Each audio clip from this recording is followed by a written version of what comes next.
On this week's episode, we talk about Dune Part 2. And other pop culture news.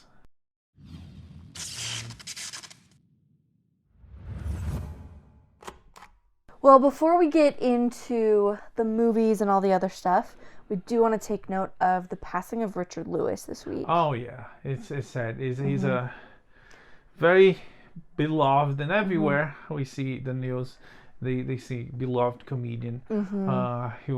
He had like this crazy style as a comedian, but everybody loved him.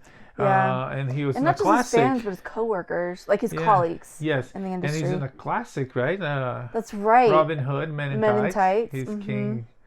Prince John. Prince John. Yeah. Yes, I knew that. Sure you did. And of course, he lately he was working with his pal Larry David on Curb Your Enthusiasm. But I mean lately, but for the last 12.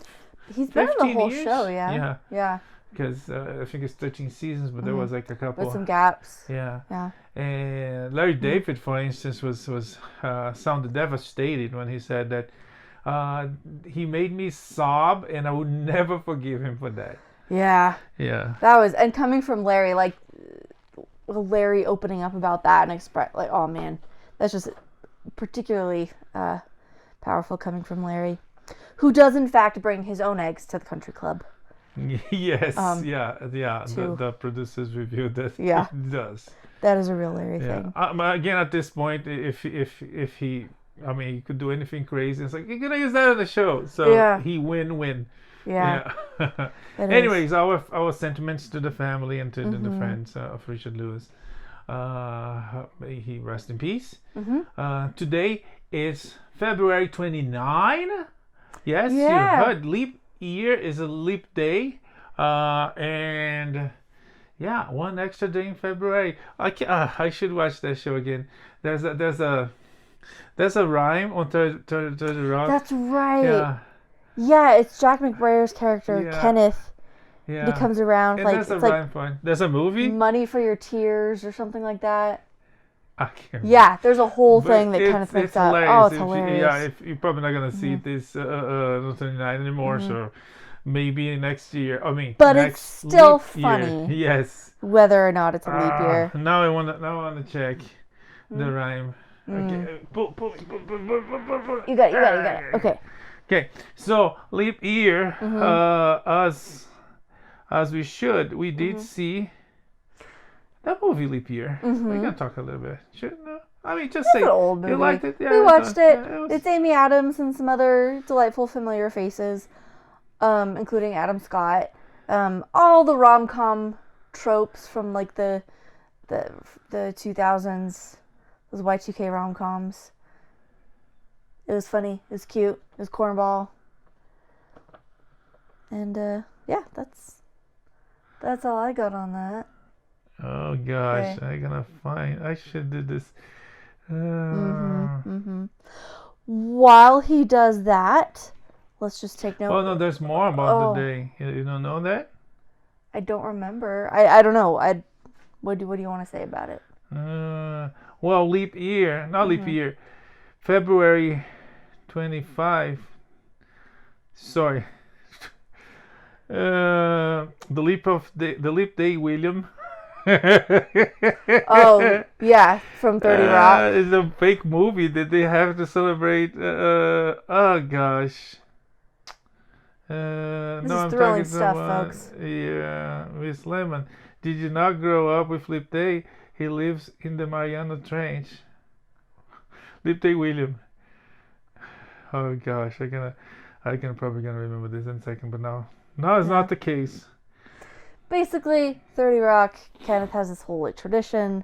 No, in that universe, they have a movie celebrating leap year. I guess it was before this Amy Adams movie, and the guy is like Santa, Leap Day William, in the movie, fake movie on the show is Jim Carrey portrays him.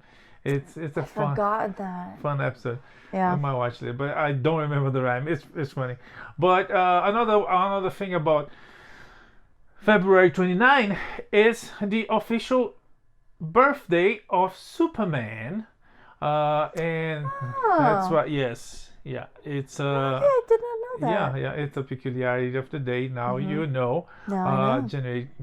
February 29th is the birthday of the Man of Steel. Again, enough of Leap Day. Let's talk about the movies we saw this week. We did see 2 movies. One very interesting, based on a true story, and I guess you can call that an adaptation because it's not an original story. So, a successful adaptation, and an adaptation with tons of flaws. Dune Part 2. And let's start with Dune. Okay, so yeah, this one's fresh. We just got back from the theater. It was refreshing to see a theater actually be quite full, even though it's Thursday night. So I think our predictions were right that people were holding back, waiting for Dune. If what we saw tonight is any predictor, it's going to be a much better weekend for the box office than it has been for most of the year. So that was good. The movie started strong. It picks up like right where the last one left off. There's some really nice moments, but also some major or some significant changes, which have mixed results. Visually stunning. The music is spectacular. Hans Zimmer. Photography is beautiful. It does have some timing issues. It drags a little bit in the middle, considering that the first movie was 2 hours and 40 minutes. But it does not feel like 2 hours 40 minutes. Yeah, this one was 2 hours and 40 minutes. It does feel it drags considerably. Yeah. Anyways, so what else do I have to say? There was some really, really subpar, mediocre things that we can talk about it. Like Christopher Walken as the Emperor was like, it's like... It's one of those roles, I think it could have been anybody. I don't know that he himself brought anything to that besides being the right age. Yes, he didn't quite act. He read the lines. Yeah. That's how yeah. Anyways, everybody else who acting wise, no, everybody else I think was okay. Besides the changing on the writing, that me not reading the book and not remembering the original movie or TV shows, because I saw everything that was Dune a couple of years ago. A couple of years being generous. It was like we did watch decades we ago. rewatched part 1 this morning. Yes. In preparation, so that was fresh. But not remembering or not knowing what happened in the book, there was some stuff in the movie that was like, I'm pretty sure they changed this for, wait for it, things that they say on movies when they wanted to change drastically for more. They do in games too, for modern audiences. It is almost like an alert when they say that. Yeah, be ready, because it's gonna be woke, cringe. It's gonna be different than the original. It's gonna suck. And you know what I'm talking about. As a matter of fact, the new Indiana Jones game, everybody got excited for with the trailer, and then comes one of the creators, one of the producers, designers, whatever. He comes and says, "It is we're gonna change indie for modern audiences," and I was like, "Oh man, you might expect that gonna suck and gonna fail." And they're gonna talk about some of the sucks and fails of the industry in general down this episode. But that was, as we often do. Yeah, but there was some stuff on the movie that I felt like it's like that doesn't feel right. And then comes the ending. There was like, oh, that didn't feel right back, I don't know, 20-30 minutes ago. It feels much worse because it's like what you're saying is like a house of cards or playing Jenga. If you take something that's the one. That's the metaphor. When you take something from the wrong spot, everything's gonna fall. Yeah, Frank Herbert wrote. Now, granted, I've only read Dune. I have not yet had a chance to read Dune Messiah or any of the other books. So maybe some of this is going to come together and make sense reading the others. But just speaking of... that alone, what you said, to make sense of some of the stuff on this first one, it means they're gonna have to change things considerably on the next one, Right. and on the next one. Like, then you're done. You're not doing Dune. You're doing something else. Frank Herbert wrote this masterpiece, and Villeneuve in Dune Part 1 adapted it so beautifully, so well, so effectively. It just, like, zero complaints. It's fantastic. This one, like you were saying, like, started messing with a couple things, and when you mess with those other things, all this other stuff down the storyline starts to fall apart and not make sense anymore. And yeah, that happened big time with this. We sat in the parking lot for like 20 minutes trying to hash out what in the world the ending meant and like how we could resolve the different problems. And anyway. Yeah, it's like to fix the problem they created, they're gonna have to do something completely new, which is not Dune. They might call Dune alternative reality. It's and some of the stuff, even that thing with that character, you know I'm talking about, Zendaya's character. It feels like, considering that the first one was so good, was excellently done, it makes me wonder if it's input from the actors, you know. Maybe if she said, oh, what if we do this? What if we do that? Which is always problematic. Because the director directs. Pretty major rewrite, though. The director directs and writes. I guess he wrote too. Yeah, in this case, he's writing. When comes interference like that, considering that he'd made the first one and the first one was so good, it's like, what happened for this to happen? And you're gonna see and you're gonna understand. Maybe not. Maybe you're gonna love it. Maybe it's gonna be one of those Avatar phenomenons. I mean, James Cameron's Avatar. I don't think it was that bad. That is. But I mean, people love that so much. I know, but like this is still a pretty good movie. It's not as successful an adaptation. It's got some issues that it doesn't need to have. Is it as bad as Avatar? But even forgetting the book, for how it ends is like, what the heck is going on? And it's not like what the heck is going on. It's like, whoa! I can't wait to see what's gonna happen. It was like, oh, wow! I can't wait to see what's gonna happen. Yeah. You know, it's sad because again, the first one was excellent.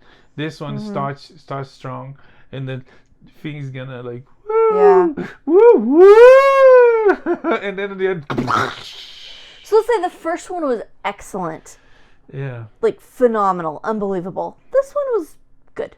And this, it's still a good movie, but like given that the first one is so amazing, making a good movie, it feels kind of like a letdown after. Oh yeah, just completely. It's incredible quality of the first one. It's just sad. But the first one was so good that brought people to the movies. The movie theater was packed, as you said, and it's getting good reviews out there. I guess. I don't know. Yeah. Yeah, I think if this was a standalone movie or if it was a sequel to like any other film, we would have been fine with it. But Dune Part 1 set the bar so high that this felt like a disappointment. Yeah, I don't know. There's also the thing with not spoiling because it's part of the plot. It's on the trailer. It was mentioned. I guess it was mentioned on the first one. But the whole religiosity aspect, and they make fun of religiosity like pretty much throughout the entire movie. And they lie heavy on that to the point that it's almost anticlimactic when the one turns out to be the one, even though there's people going against religion and denying that. It's kind of anticlimactic because it's like, duh, we knew that. Come on, seriously. The going against doesn't try. If it tries to convince, does a terrible job because everybody is expecting that. It's not only on the trailer, it's now in pop culture. Yeah. So it doesn't a disservice to go and honestly make the characters that stick to that speech, make them look stupid because you know. Yeah. So it's very problematic on that way. Which is it's sad because it's the first one was so good and this one it drops the Yeah. ball. Anything else about Dune Part 2? No, without spoiling it. I still think it's worth Yeah. seeing. It is quite the cinematic experience. Yeah, It's big, it's loud. yeah. It made for IMAX, so you should see an IMAX. Yes. Just Just moderate your expectations. yeah. I mean, you might love it, but again, yeah. But again, if And if you do, I'm happy I'm for not you. even criticizing anyone saying this like your standards, you have lower standards, but the problem is the standards were set on the first one. So freaking high. When it moved to this one, it's like Yeah. Well, Yeah. Dune Part 2 is available in theaters everywhere. It's starring Timothée Chalamet, Zendaya, Florence Pugh, Rebecca Ferguson. It's a huge so cast. many people. It's a bananas cast. Yeah, and Austin Butler doing his best not to sound like Dave Elvis Bautista, anymore. Joss. What's the other guy? Josh Brolin. Josh Brolin. So really just a bunch of MCU people. Yeah, and they all do a terrific job, but writing and directing. Yeah. Drop the ball. Anyways, Yeah. enough of Dune Part 2. You should go see it or not. But let us know what you think. apparently it's selling out. Apparently it's doing very well. Yeah. And I guess it's good for the industry. At least they make some money. And knowing Warner, how they like to make money. I mean, who doesn't? But how they like to make money at any cost. Yes. They definitely gonna make another one, even if this one it sucks. Considering the whole Harry Potter, they're gonna reboot the whole thing. We're gonna talk more about that. Anyways, Dune Part 2, out there. Go see it. Yep. Okay, we also watched Blackberry. Blackberry, historical fiction? No, how do we call that? Recent history, fictionalized version of the events that came to be the rise and fall of the Blackberry. If you're a little bit older, you might know what it is. If you're a little bit younger, you have no idea. I have no idea. What It was is. huge. It took the world by storm and then was rendered obsolete so quickly. Yeah. Blackberry was the phone that everybody had it or wanted to have before the iPhone. Yeah. So, and this follows the rise, the fall, mostly the rise, and kind of the businessman who made it happen, along with like the tech geeks, the engineers who figured it out, and like the tension between them and their pitfalls and hubris and all that great like big business drama movie stuff. The principle, lack of them, the manipulations and the sneakiness. Yeah. Clever tricks to make it, fake it until you make it. Ingenuity, hubris. All in a very good Canadian A. Is that how they say, right? A? Yeah. The movie starring what's his bucket? Gosh. I've been stalling and trying not to say it because I can't remember his Jay name. Baruchel and Glen Wharton. There you go. Good job. Known from It's Always Sunny in Philadelphia. And he's great. He's not method. Yeah. It's not like they invited an actor. Somewhat, there's the method in the system. You have a role and you ask an actor to do that role, and the actor has to portray their role. And the system is you have an actor and you write a role for that actor. This one, it's more like system. If you need they someone pick who's someone like, for the role, not the role for the one. I mean, vice versa. Now I'm making no sense. But anyways, he was Dennis. Yeah, someone who's like slightly sociopathic, a little disturbingly too intense. But by all means, he's your guy. He was spectacular. No one else could do what he does on that movie. It's true, and this was a fun departure because, like in AP Bio and Always Sunny, he does the intense sociopath like to the comedic effect, and here it was dramatic. Oh yeah, and in this one, the character has even though it's not touched, he has a background. He has his loves and aspirations, and little by little you learn about that. And he has success and he has fails.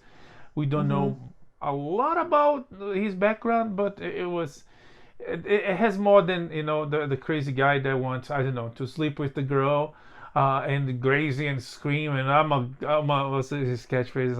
I'm a golden god, crap like that. But it was definitely enjoyable to see him having the chance of portray this real life character, and with all the real life characters that came to develop the Blackberry, that in some ways help create or innovate in drastic ways the cell phone industry, to the point that the networks could only carry so many, and by so many, very few, so many cell phones, and they came and opened this to this day that you can use as many cell phones as possible. Yeah, in a lot of ways, even though the BlackBerry as a device is obsolete, it definitely opened up this whole Pandora's box of smartphones. Yeah. And then Apple obviously took it to the next insane level, but it was Research in Motion and BlackBerry that did that first. Yeah, no, to the point that they were very smart people, to the point that the technology, the whole security of the BlackBerry, the phone is gone. They moved on, but they still work security because they're very good at that. So, anything else about BlackBerry? No, it's just one of those like business story movies that's way better than it has any business being. It's very interesting. It's a good one to I think it'd be interesting to watch it with teenagers and be like, look at what the world was like. Yes, yeah. Could you even imagine? Oh, you're talking like an old woman now. Well, sometimes I feel like an old woman. The fact that this device that was so phenomenal and now is just completely gone. Well, fun fact, in 5 years, the 80s will be 50 years ago. See, you said old. Fun fact. And that wasn't fun. I didn't feel fun at all. Anyway, it's not 5, sorry, 6. Yeah, it's to have one more year to hang to it. Yeah. But anyways, BlackBerry, Glen Howerton and Jay Baruchel is available on Hulu. This one we recommend. You should see. It's fun. It's a good history class of the recent past, of things that change how we live now. You know how everybody has a phone? Seriously though. If it wasn't for those guys, that wouldn't be a thing. Yeah, not just phones, but smartphones. Exactly. The ubiquitousness of those. Yeah, definitely worth a watch. Yeah, so BlackBerry available on Hulu. You should go check. You should. All right, let's take a look at ratings this week. Avatar: The Last Airbender, the live action adaptation, did great its opening weekend. They actually beat out One Piece on its debut weekend. One Piece, that was a huge success. Yeah. Even though Avatar was surrounded by controversies, there are some people that were because of the adaptation and they didn't quite like it. Yeah. And I think Last Airbender is always going to face that because this cartoon is beloved by people since their childhoods. There's a large devout following. I didn't mean to say not what you're saying. Oh yeah. Keep going. No, there's a large devout following, and if you're gonna the show is perfect, and so if you're gonna come and redo or do retakes on that, you're not gonna make everybody happy. It was guaranteed to have issues. Yeah, not knowing the show, not having seen the show, maybe I saw one episode. I thought the Netflix series was good. It was entertaining. It was fun. I felt like from the beginning, but again, I only watched one episode of the animation. But from the beginning, I thought the kid on the Netflix show looked older. I felt like the kid on the animation felt younger. Yeah. Yeah, more innocent, more youthful, more just that. Yeah, but again, that's fair. But again, besides that, everything else, I thought it was okay. Yeah, honestly, my big takeaway from it was just watch the animation. And people is watching and rewatching, so the numbers are out there. Netflix definitely is gonna make more. If anything, it didn't feel like like doing part 2, there was like some changes that not even knowing that they changed. Yeah. It felt because it felt wrong. In this one, I don't know. Mm-hmm. I did ask something about it when we were watching? You. About changes? Yeah, you had questions, but. Well, like about changes. Did they change this? Yeah, but I think it. Well, it was nothing drastic. Yeah, and it wasn't like, ooh, this seems wrong. It was like, oh, is this in the animation or is this their thing? I don't know. They I think they did a pretty good job, but because they did a good job, it's almost unnecessary. Like, just watch the animation. They did it so beautifully the first time. Yeah. Anyways, moving on. Another show that did not do so well was the Marvel Studios Echo. Oh yeah, Echo is following the trend, failing. Marvel doing this, their woke thing on Disney Plus, but also they didn't market it like at all. Yeah, well, I mean, it's tough to market a character nobody knows. I guess so, but like they put her on Hawkeye to like backdoor her into her own show. And, yeah. Anyways. Yeah. Terrible numbers. So failing again. Disney, but it's okay. It's probably the fans' fault, right? That's what Isabella Merced said. Yeah. So talking about Madame Web, that great cinematic piece of, and she then it was a movie. She then went ahead and used the Marvels and the Birds of Prey, and she said that the fault for those movies, those great pieces of cinematic history to fail, was the fans. So it's like you're going by ice cream and it comes liquid, it comes melted. It's your fault that bought it. Yeah. I mean, in a sense, she's not wrong. The movie failed because fans don't like it. Well, sure. But fans would fans like it if the creators had made more of an effort? Sure. Fans but not liking it is not anybody's fault. It's the guy that makes it fault. It's like you buy a car and it comes with 2 wheels instead of 4. Oh, it's my fault. I didn't like it. Yeah. Anyways, there was something else about that. I will say I don't know why Birds of Prey failed. I really enjoy that movie. I think it's very good. Marvel's was like fine, but it wasn't great.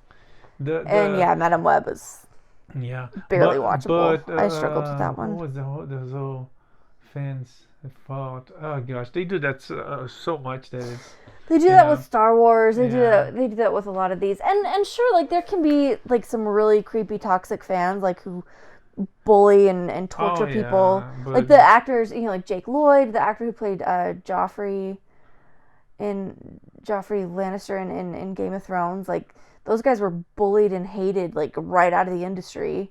So sure, there's like some people who take it way too far. Yeah. But if you make a movie that's not very good and fans don't like it, it's not our fault. Yeah. Well, it's we're not being bad people for saying. Apparently we are racist, xenophobe, misogynistic. Even though some of us are women, because there's women too that didn't like any of these movies. It's true. They sucked. Yeah, Madame Web was not good. I wanted to like it. I think it would be awesome, but it was not good. Marvel's was like, it was okay, but half of the movie was such a letdown. The other half couldn't save it. At least it was consistent, because the first Miss Marvel was Captain Marvel. Sorry, Captain Marvel was forgettable. Yeah. But anyways, so there's that. She said that she blamed the fans. So you people. Watch out. So Marvel, is there more Marvel? There is more Marvel. We've kind of talked about this before. Apparently they're saying the Hulk movie is too expensive. Oh yeah. So also entirely unnecessary. Will not happen because it's expensive. But again, it's a big character. If they make a Hulk movie now, I mean, if they would make a Hulk movie, I don't know, 5 years, 10 years ago, because again, what they're doing now is like, they're reshooting Captain America. They changing the end. Thunderbolts. They reshooting, changing the end. They announced that Florence Pugh is gonna be the lead. First, it was announced that Sebastian Stan would be the lead, or they will be co-leads. And now this whole, what some people call MCU, when women take the lead, it would be fine if they had good writers. But then they screw up. Florence Pugh is phenomenal. All these these people, there's some really good actors involved with the MCU. Yeah. It's not their fault. Yeah. It's, well, like Emilia Clarke, for example, phenomenal actress. Oh, There was not a lot show she was could so do bad. with that. Same with Samuel L. Jackson and what's his name? Sam Mendelsohn? Yeah, Ben. Ben. I'll always get that wrong. Anyway, like, phenomenal actors, but I will die on this hill. I think I might actually say this every week. Nothing can overcome bad writing. Yeah. Or mediocre writing, or weak writing, or, like, it just...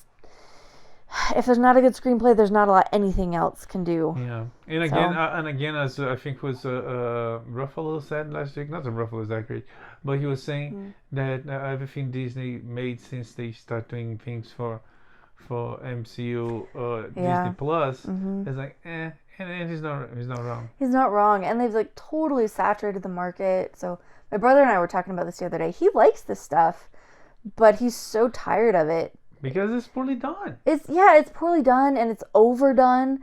And so asking him to spend like $30, $40, $50 on a night at the movies to see something that's just meh, that's not going to happen. Yeah, and a lot of people is not doing it. And you're going to talk more about the crisis and all the industries. Another one, Ryan Winston? Oh gosh. Ray Winston. He was in Indiana Jones 4. You're probably not gonna remember that. Pirates of the Caribbean, and he was on Black Widow. He was talking about how frustrating it was to work on Black Widow. He said it was great to work with that people to shoot the movie, but he said one thing that was very frustrating is something that's happening more and more in Marvel movies, and it happens in several movies, but in Marvel movies it happens a lot. It's reshoots. He said it kind of it like diminished like the work of an actor. You go and give everything, one take, another take, and go shoot this done, and then they come and call you. Oh, you're gonna have to reshoot this. You're gonna have to redo this. You know, he was feeling very disappointed about that because he's trying to do his best, and they said, nah, that's not what we wanted, even though it was what they wanted. Yeah. Anyways, moving on. Mandalorian and Grogu is going to be a Star Wars movie, and they're filming it in California. Which is a very bad sign, because even though it's California is the most expensive state in the union, probably most expensive state on the planet, to shoot in California, why are they cheaping out? They're not going to, Oh, are they going to use that like? It's a movie. Yeah. It's not TV. They go to all sorts of places. For every movie, they go to so many places in the planet. That's true. They choose to shoot in California. It's like we have to see. But again, it's the Mandalorian is another one that keeps like declining. But we'll see. Yeah. Oh well. All right. Let's look at the business side of things here for a minute. Nexstar was maybe gonna buy a network. The guy said there's a potential. I mean, he didn't say that. He said never say never. So yeah.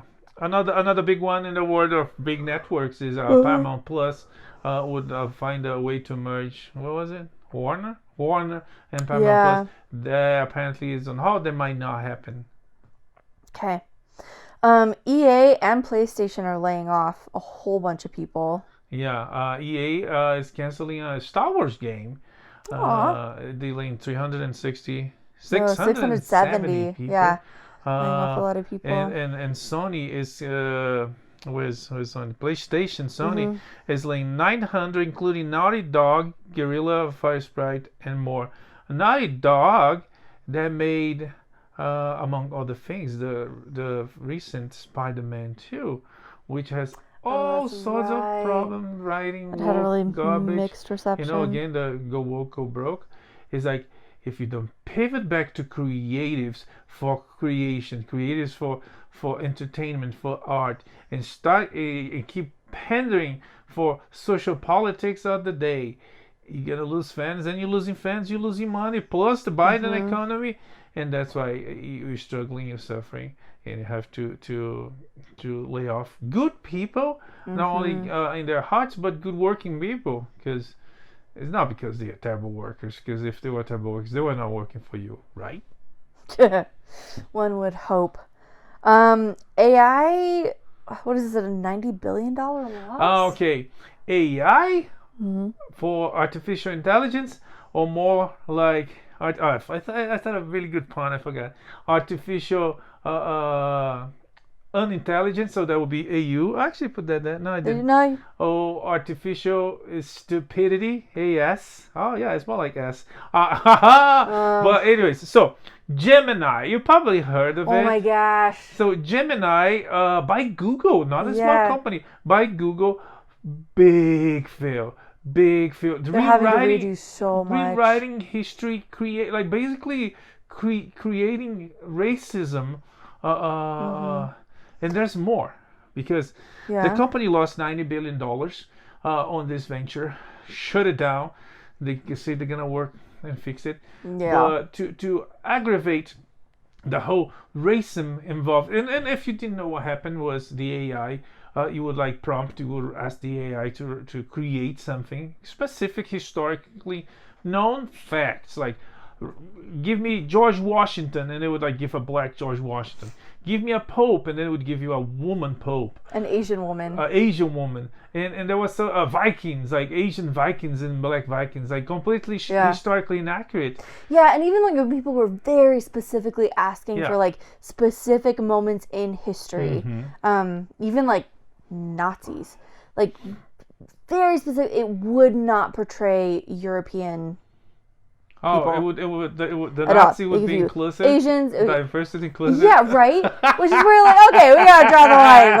I could see a fan fiction, fantasy, Black Viking type thing. Yeah, that could be fun to watch. But it's not a Marvel movie. It's not fantasy. Yeah, people are asking for realistic images and things. Yeah, so it got so weird. It got so weird. And there were other things where it would say people would try to get it to show them a white man, and it would do it, and then they'd say, show me a Latino man, and it would show just weird stuff. Terrible. And to add how's the saying? To add injury to insult to injury. I guess it was to add insult to injury. The one of the persons in charge on an interview said that it's not good to treat everybody equal. Don't quote me on that. It was not specific what she said. Yeah. But she said that some people you have to treat better. That's part of being good. That's part of what needs to be done. Yeah. But that's how racism starts. When you start treating one group better than the other.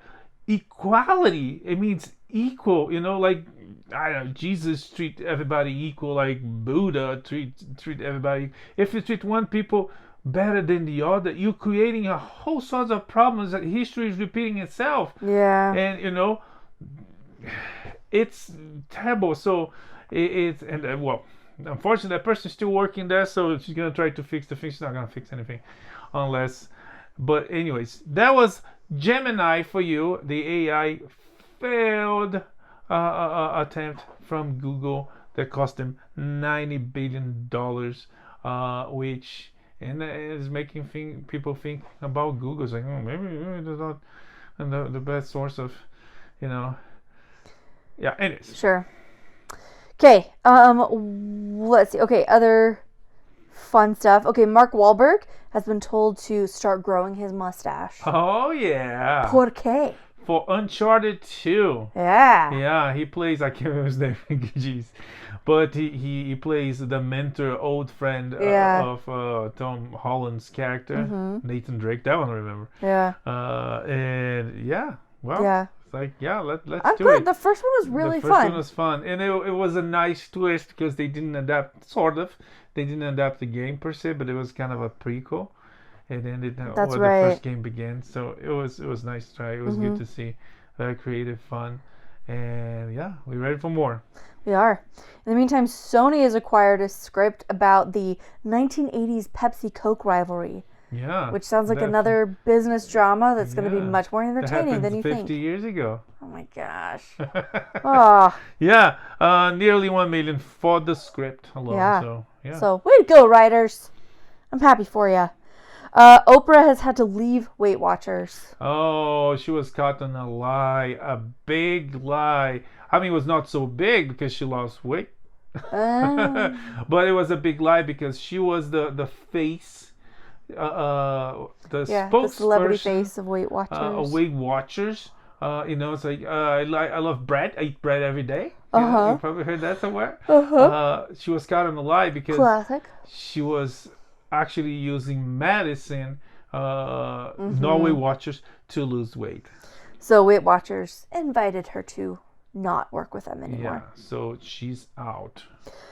Eugene. It's a big hit on Oprah's credibility, right? Oprah's opinion is very important for a lot of people. It's true. Is it like that big a shock? I don't know. To me, it's not like that. It's like earth-shattering that like a major using, celebrity would be using a medication that almost all the major celebrities are using. Enhancing abilities drug, is that what it's called? Performance enhancing. Performance enhancement. It's like an athlete using to take a yeah. Anyways.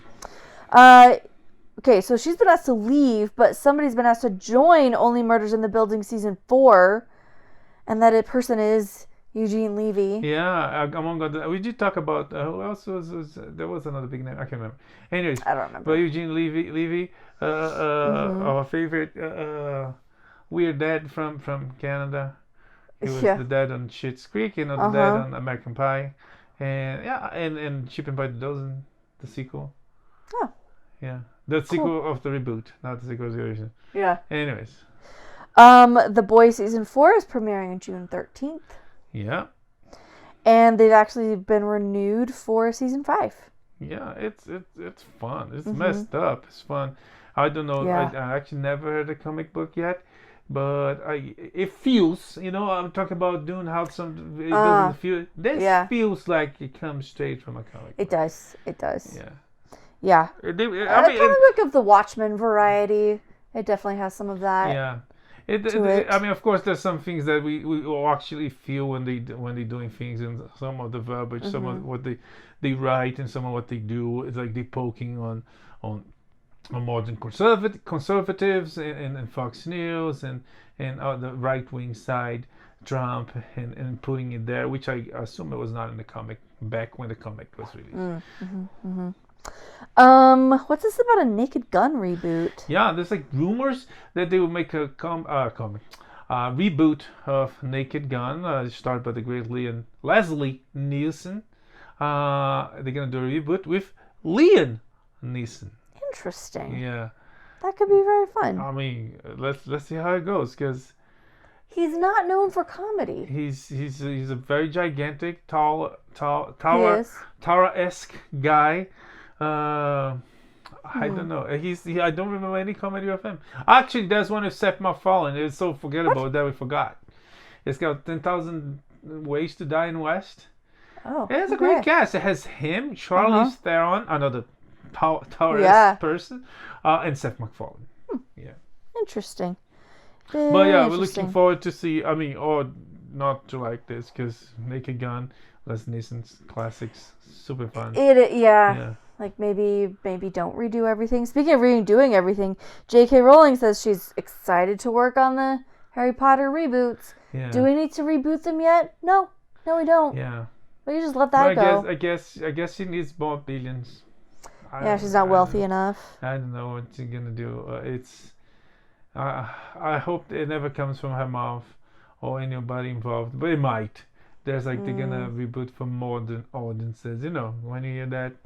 Yeah. But Harry Potter was written for modern audiences. This is like a 30-year-old book. Exactly. The book. Exactly. The first book. Exactly. Not 30 even years like ago. The movies. 30 years ago. This is still kind of new stuff. Yeah, but 30 years ago, a man was a man, a woman is a woman. Just to say that, there's a lot going on that you cannot talk about it in media. You cannot talk about it in movies and television because the modern audiences are not. But none of that was an issue in But that's what I'm saying. Books. They might He was much busier fighting a dark wizard my point. who was weirdly fixated on taking over a school. Exactly my point. To change to modern audiences would be make some of those characters to include all the crap that we have today. Anyway, she's excited. Good for her. I honestly not, because I thought the movies were okay, were good. I never read the books. I don't see the necessity of doing more so quick. No, let it go. Let it go. Maybe get into games, especially because like And Daniel Radcliffe. they just dropped the ball on the Fantastic Beasts movies. Oh yeah. Like walk away. Yeah, and Do it, George. Be like, that's it. I'm out. Yeah. If anything, Daniel Radcliffe is a testament to how good the movies are. It's like he's a big star now. He is, right? Yeah, I mean, it depends on who you ask. I mean, the other day, Shapiro was talking about how he hasn't acted in anything since then. Like, yeah, yes. I guess he's been quite active on the stage, and he's done more like indie type stuff. Considering that he was a kid, he's not a kid that was forgotten, right? You know, like that kid on the corner that nobody remembers. Yes, precisely. There's several kids on the corner in the movie because it's about a school. If you didn't see it, you should see it. It's fun. It's cute. Mm-hmm. Just read the books; they're better. Yeah. Every fan says that books are better. I mean, sure. In this case, it really, really applies. It's not the greatest adaptation, but anyways, let's go. So there you go. Maybe that's why she wanted to do it now. She wanted to do a great adaptation. I just feel like maybe you split in 8 seasons. I don't know how she's gonna do that. A season. I don't know. That's right. If it is a season maybe a season a book. Yeah. That could work. You could maybe do the first 3 books in 2 seasons, and then after that, switch to a season a book. First 3 books in 2 seasons. Now you're crunching a lot of. The first 3 books are about this length, and then the 4th one that came out, it was more than twice as long as the others, and the stakes get much bigger. The first 3 books are really episodic. For you people that are listening on a podcast, she's using her fingers to indicate the size of the book. That's right. The first 3 were like inch and a half. And then I will never forget walking into the bookstore because we pre-ordered book 4. We walk into the bookstore. The guy reaches under the counter and goes, "Funk," with like this 3-4 inch tome. And we were like, oh my gosh, this is so exciting because the whole tone shifts. Anyway. So yeah. Wow. Books 1 through 3 in 2 seasons. Books 4 through 7, 1 season each. Yeah. Is how that should go. Good for her, good for the fans. I'm not saying I'm not going to watch because they're probably going to watch because, you're going to watch. Because it's our job. And I have nothing against... I used to have a lot against Harry Potter, but I have much less because I married her. No, I'm kidding. No, because I learned to overcome some of the crazy fans, talking about toxic fans. That I met around the way, the saying that was masterpiece much better than Tolkien, much better than. I know that's not. No. Anyways, but it is good stuff. Okay, DCEU and Deathstroke. So Deathstroke, Joe Manganiello, portrayed by Joe Manganiello, on the Snyder universe by Zack Snyder. He shows up at the end of Justice League. Yeah, and he was set to have his own movie and to be part of the Batman movie on the Snyder universe, and it didn't happen because people at Warner Brothers are idiots. And I wonder if it was a suit, right? That went to Dune. It's like, what if we change this, right? Maybe if we make this character more a strong female lead, that she's actually going against what everybody wants. I don't know, but forget about Dune. Anyways. Joe Manganiello's Deathstroke's gonna get the movie. Gonna have an adaptation to comic books, so it's gonna come to life by the hands of Jim Lee. I mean, not by the hands of Jim Lee. Jim Lee, the director of DC, announced it. Okay. And news from the Superman set. Okay, so they start shooting today. Superman's birthday, and James Gunn's like, what a coincidence, we start shooting on this. I seriously, dude, you only found out on the day. Oh, bud. You could at least plan for it. Anyways, they shooting there. Yeah, it'd be nice if they planned it. And it's James Gunn. You know, it's like, there's not a lot of hopes for it. He posted a picture of the logo, the big S, the big logo, Superman logo, and it looks like the one that Isabella Merced leaked on a picture on the reading table last week, and then another picture leaked of the guy on full suit. It looks a lot like the classic with the exception of the logo, and some people are praising, but it's like, if he's doing exactly like the original, it's like, what are you praising? You should praise the comic book artist that made.